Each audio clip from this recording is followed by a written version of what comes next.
Oh gosh. I hope I don't cry because that's probably going to be inevitable. The story of this is we got together thinking about how can we assign names to each room and have the rooms have significance to what we do. And we kind of did a contest, and we got some good feedback from the contest, and then we started taking that and really analyzing who are we.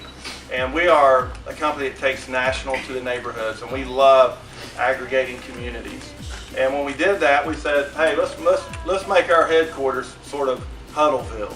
And so the town of Huddleville, and we wanted to name a piece of the building around people that have had a significant role in the creation of Huddle, in the growth of Huddle, and the influence of Huddle.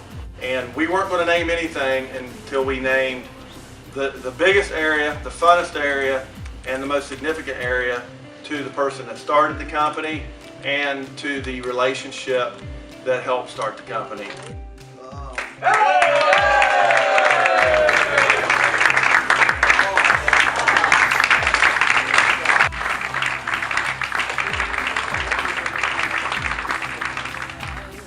In 2000, I graduated and moved to Atlanta. Angie and I did, and took a job making $500 a month. So interns are making a lot more than I was, and an internship with Host Communications. And this is no lie, my first day at Host in Atlanta.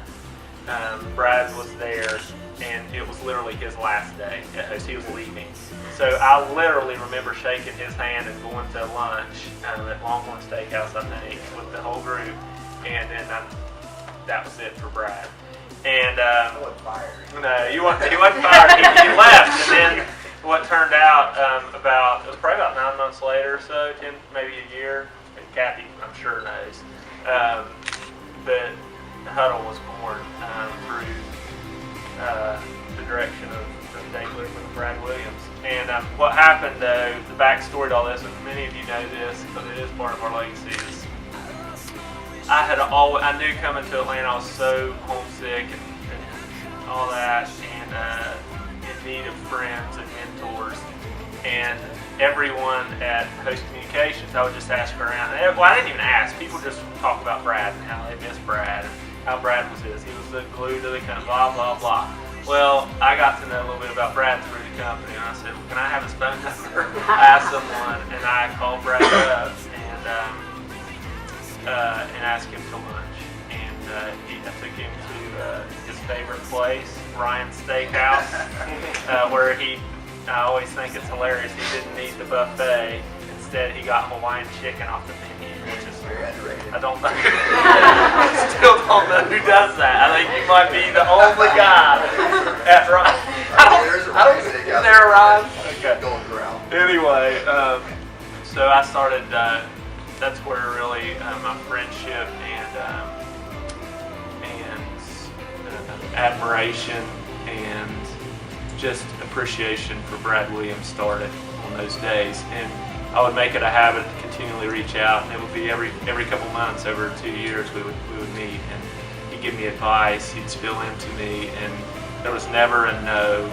It was always yes. We'll meet. And we went through. There was a lot of things going on in their life during that period of time, and ours. And I moved away, and during that period of time, we had built a relationship where he would then call me when I moved to Huntington, West Virginia, that part of the country, and we'd start calling each other back and forth, and Brad would say, hey man, why don't you come up? I started this company, why don't you come and help?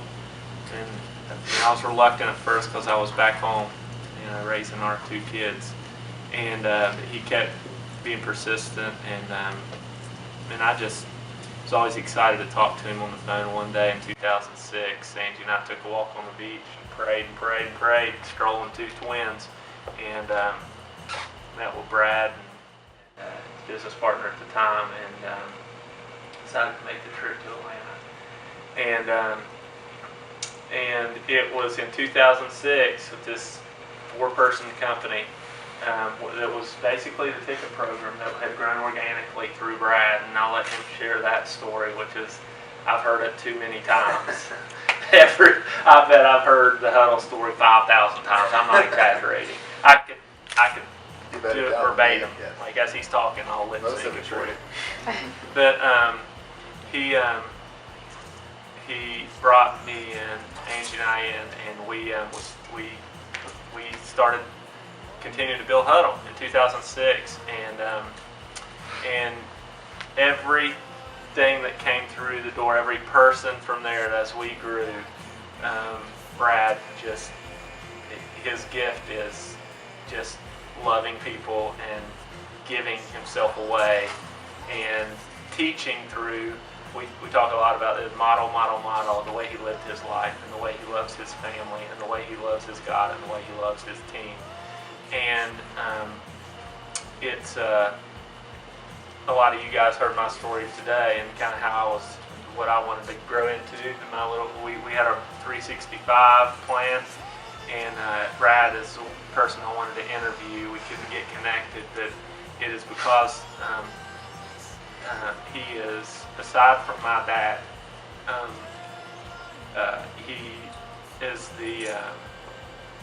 he's the best dad on the planet, and I think Kathy would probably attest to that. And I admire him so much. I feel like one of his kids, and I'm a lot younger and have a lot more hair. But he has literally, he has given himself away to me in so many ways and given me an opportunity to do that. And as a result, we all are here today. And I'm just so thankful for my friendship, my mentorship. I'm thankful for the example you've set, and I'm thankful for you changing my life. And I love you. And I love you too, Kathy.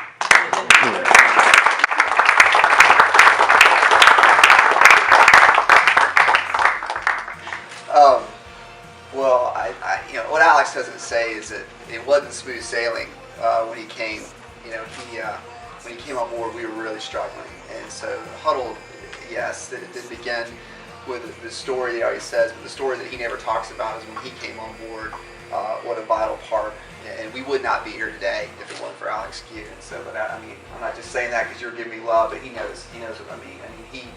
He is really the culture of Huddle, and so I love you too, bud.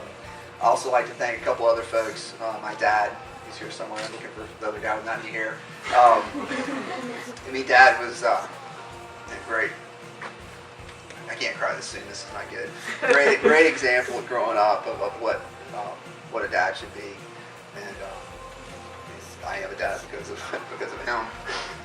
Also, he gave a great example of really pursuing your passion for your job and not just being a job. And I learned watching him coach that I didn't want to have a job that just punch the clock. I wanted to have something that was part of my identity, and I tell people that every day.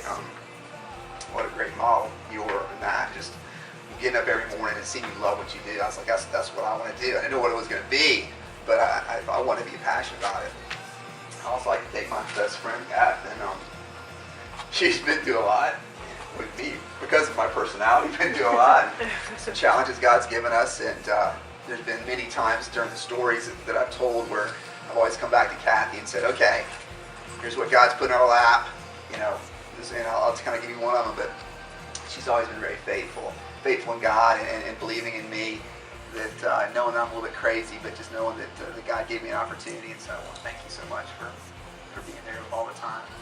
But the last person, and again, it should say Learman Williams Stadium, because I'm a big believer that if you're faithful and you abide, God can cover up a lot of your insecurities, your weaknesses, your failures. And that's what happened in this situation.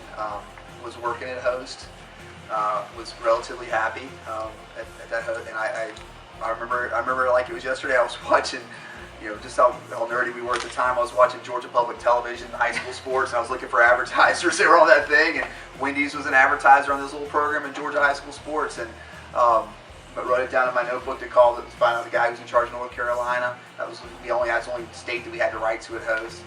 And I called the guy and got the name of Dave Learman and called him up and just introduced him.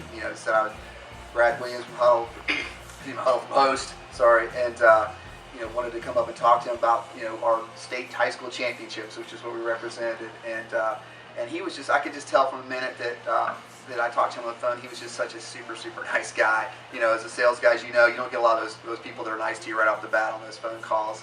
And really, it was God and divine intervention. He was looking for something at the time that we were trying to sell something, and I didn't even know what I was selling at the time. I was just pitching like some state high school championships, and really wasn't something I was used to selling. But went up there and met with him, and we just connected. Just a sincere guy. He was a guy that was in charge of the Atlantic Coast for all of Wendy's, but he was so humble. He could have been senior VP up in Dublin, Ohio, but he loved North Carolina, he loved South Carolina. And I've always been a big believer as a salesperson that I didn't want to have clients that I didn't like. And I've been very fortunate that most of my big clients are folks who were good friends of mine, and Dave was one of my best friends, and still is. And so we sat down, and I was pitching him all my ideas, and as usually it goes, the good clients listen to your ideas, and they say, yeah, but here's what I really like to do. And he was looking for a way to reach high schools, and better than what I had in my bag. And he said, I'm trying to find a way for my guys to have a relationship with their schools. And I'm trying to find a way that all my co-op guys feel like, and ladies who own restaurants feel like they're part of the community, and they all contribute from the same co-op.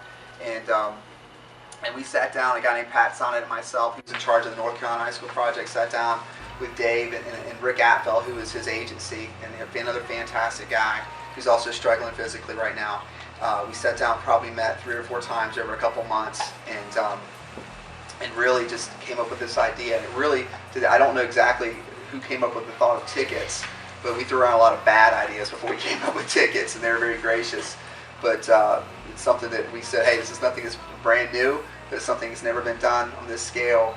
And but we had to figure out a way to make it work, because these guys said, look, if you can make this work, Wendy's will back you. And Wendy's was a fantastic company back then. So I came back to my office with Pat. I really don't think I had a computer at the time. I think it was like 19 or whatever. And I basically had a North Carolina high school directory, and I called every single high school in North Carolina and asked them, do they ticket? I asked them how many tickets do they use? The same thing that you guys are doing now, But I called, I just made a list, and I asked them if Wendy's provided these tickets for free, would they do it? And would they take these tickets if we printed them? And so we got a good response back. And Host had a printing company, and because Pat was my buddy, I know his job was he was being evaluated on how much money this program made, and I know if we printed it internally, we wouldn't make any money, and he wouldn't get a bonus. And so my boss let me kind of farm it out externally. So I didn't even print it with my own company. I printed it through somebody off-site, and did a great job. The first year went really, really well at Host, and loved it, and Wendy's loved it. And about this time, Host got bought by a public company about a year later. And I love this little program. I thought it was a really cool legacy. It was like the largest high school program at the time. It's kind of like the world's tallest midget, though. There wasn't a lot of high school programs going on, No offense to any midgets out there. But it was going great. But when Host got bought by a public company, they started looking at the books. They realized that we were farming out all this printing to this other company. We weren't capturing it internally. And the folks who were buying the company wanted to see as much revenue come in. And they came to me. And my boss came to me and said, we've got to print this internally. They want you to do that. I said, no, I'm not going to do that, because if we do it, they'll mess up the program. And I know they will. I know they'll mess up the program because they don't believe in it. They just wanted to capture the money. And I said, I was a vice president. I felt really good about myself. And I said, they're going to have to put a gun to my head to make me do this. And well, they put a gun to my head and said, they're going to fire me if I don't do this. And to me, that was kind of a sign that it wasn't the place I needed to be. And so about the time, it's a long story, and I'll tell you over lunch, but Graham Edwards came into the picture and brought these crazy guys in from Memphis that wanted to meet about something. It just shows you how God works. And my boss didn't want to meet with them, so Graham grabbed me at the last minute to go meet with these guys. And something happened during the meeting where I guess they were impressed or whatever, but they ended up calling me about 3 months later, asking me if I wanted to come run their company for them. Well, they were some pretty shady characters, but they were offering me a lot more money. I was disappointed at Host and probably wasn't doing what I should have done, but I ended up taking the job and left Host. And about a month into it, I was miserable. I realized I made a horrible decision. These guys weren't guys I wanted to work with, but I sold my wife on it and gone and left the company. And I wanted to leave this little ticket program behind and say, hey, guys, just take care of this little ticket program. It's kind of something I want my kids to see one day. And little did I know they'd see it in a bigger way, but I just was so proud of it. And North Carolina was doing so well, but they didn't take care of it. They screwed it up. And the printing company didn't deliver the tickets on time. They got the stools wrong. And so I remember sitting up, I was at Windward Parkway, in a little executive suite, sitting there going, what have I done with my life, you know? And about that time, Dave Lehrman called me back. And he was working with hosts, and he said, they screwed this program up, Brad, and I'm going to fire them because they just, our franchisees are upset, the schools are upset. He said, but I'd love to see if you'd want to run this thing for me. And he said, you can give it to the company you're with now, or you can hang up a shingle and do it yourself. And he said, I really think you should hang up a shingle because I believe in you. And we at the time just bought our house, and we literally had like $200 in the bank. And but if you're praying a lot, you know, you never hear, I don't know, some of you guys, I mean, Joey may hear God's voice audibly, but I don't hear God's voice audibly. If you're praying a lot, you're in His will. And I just felt strong a lot of times in my life where God says to do this. And there was no reason to do this other than the fact that one is that I wouldn't have a choice. I think I was probably going to get fired from that company anyway. I wasn't a business guy. I was a history major in college. I was a salesman though, and it was just, but Dave Lehrman just put so much confidence in me, and God just gave me that peace from Him. And so I basically, I took the plunge, and we started in the guest bedroom of my house, and ended up also another thing that I've told people that, I realized quickly, God also, along with telling me do this, He told me, you're not that smart. You're not that gifted as you think you are, and you need to find partners to come in and hire and give up equity because you need help doing this. And so I did. I found a couple partners who were really good at filling in the gaps, and it was crazy. And then about 6 months into the company, that Wendy's was awesome, but we still weren't making enough money, and I didn't know how to run a business, and so our accounts receivable weren't going well. And my father-in-law, who was one of my partners, came to me at Christmas morning or Christmas Day and said, "Hey, we're kind of struggling a little bit with accounts receivable. We may need to take some cuts this year, salary cuts." I was like, "Okay, it's Christmas Day, Dad's timing's not always great." And I go, "Well, how much? What kind of pay cuts?" So about 80% pay cuts, and that was, it was kind of a tough thing. So I cashed out my 401k, or cashed out Kathy's 401k. I'm sorry, she would remind me about that later. It was her 401k we cashed out to live off of, and then kept scratching and clawing, and then 9/11 hit, and we're going, what in the world is going on here? And the fact that I started a company in April 2001, and then this happens, and everything is going haywire. But Dave Lehrman kept calling me back. He kept saying, "Hang in there with us, hang in there with us." Wendy's, when they want you when you become a client or a vendor for Wendy's, they take care of you. And he introduced me to several guys up in Dublin, Ohio, Jeff Whitney being one of them, that basically took me under their arms and said, "Hey, we're going to help you build this company." And anytime everything went haywire, I'd call Dave or I'd call Jeff, and they'd ask questions like, "Are you making enough money? Or what client asked you, are you making enough money? Because we want you to make it. We want Huddle to make it." And I know. I wish Dave could be here. He's fighting cancer like crazy. He's been fighting it for a while, and he's as tough as nails. But he really, he was Huddle. If it wasn't for him, there would not be Huddle. And like I said, it should say Lehrman Williams more than anything. But so we got past. We got out of my guest bedroom. We went into about 3 other offices, and the rest is kind of history in the sense of what God's done with this. And I just want to let you guys know that, man, you're so blessed. I hope you know how blessed you are to be under the leadership of the partners here. That they truly, truly do care about you. They truly want what's best for you professionally, financially, and most of all spiritually. And because that's the most important thing. And I don't know if I did as good a job telling the stories we used to in the sales meetings. Usually I'd fib a little bit. Yeah, usually you would get, once it came to Kathy, you'd start crying. yeah, they like that a lot. Kathy took a chance.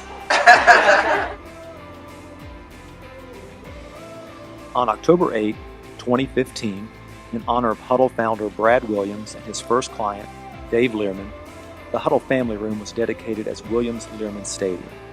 Brad and Dave's relationship of trust created a legacy of serving their neighbors that will be remembered by many generations to come.